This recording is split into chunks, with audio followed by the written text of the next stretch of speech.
a naše najveće kulturno blago Sevdalinka ne čuva se samo u srcu Bosne, u Sarajevu. Puno pažnje posvećuje se ovom kulturnom blagu širom Bosne i Hercegovine, a dokaz za to najbolji su Tuzlaci. Naime, u Tuzli već godinama sa izuzetno velikim uspjehom djeluje Udruženje estradnih izvođača Tuzlanskog kantona. Sa nama je ove večeri predsjednica tog udruženja Ramiza Milkonić. Ramiza, dobroveče, dobrodošli u emisiju Bosna u Sevdalu. Dobro večer vama, hvala na pozivu i dobro večer svim našim gledalcima diljem Bosne i Hercegovine. Odavno ste prepoznali potrebu očuvanja Sevdalinke, što kroz svoju interpretaciju, što kroz rad u udruženju koje baštini ovo najveće kulturno blago, ali naravno i trudi se da što više mladih ljudi privuče ovom žanru.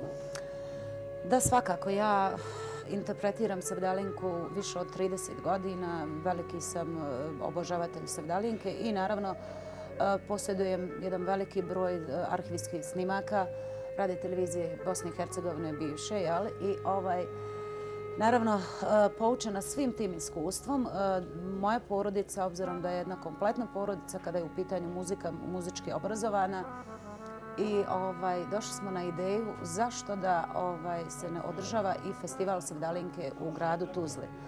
Kada evo i sami znamo i evo iz vaše najave da je Tuzla uistinu jedan veliki rasadnik kada su u pitanju interpretatori. Mi naravno organizujemo javne tribine, okrugle stolove, radionicu, značaj i uloga narodne nošnje kada je u pitanju folklor. I onda naravno ništa ne prepuštamo slučaju, dovodimo ljude kompetentne iz te struke, drže predavanja.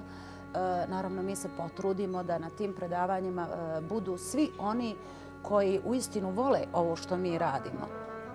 A onda sam festival i učesnici na tom festivalu, kažem, meni je jako drago što učesnici su više preferiramo našoj omladini. Jer kažu, čovjek je vrijedan onoliko koliko ostavi iza sebe nešto. A ja vidim Sevdalinku u budućnosti kada je prenesemo na naše mlade, kada isključivo izvorno da se Sevdalinka interpretira. I na tome mi i radimo. Dakle, postoji veliki orkestar. Sevdalinka se izvodi uz veliki orkestar na tom festivalu. Sevdalinka se izvodi uz saz. Sevdalinka se izvodi uz vokalne soliste. Dakle, Sevdalinka se izvodi na više načina, odnosno interpretira, ali isključivo izvorno. I onda, naravno, učešće te djece nije slučajno. Tamo negdje gdje zatreba mi angažujemo i korepetitora da radi s tom djecom. 10 ljudi u orkestru, 80% njih akademskih obrazovanih, oni koji nisu, postoji dugogodišnji rad ili iskustva iza njih.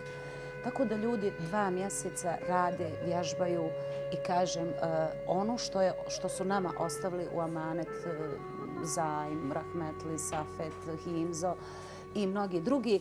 Dakle, na takav način se pjesma donosi i interpretira na tom festivalu koji se dešava svake godine u našem prelijepom gradu.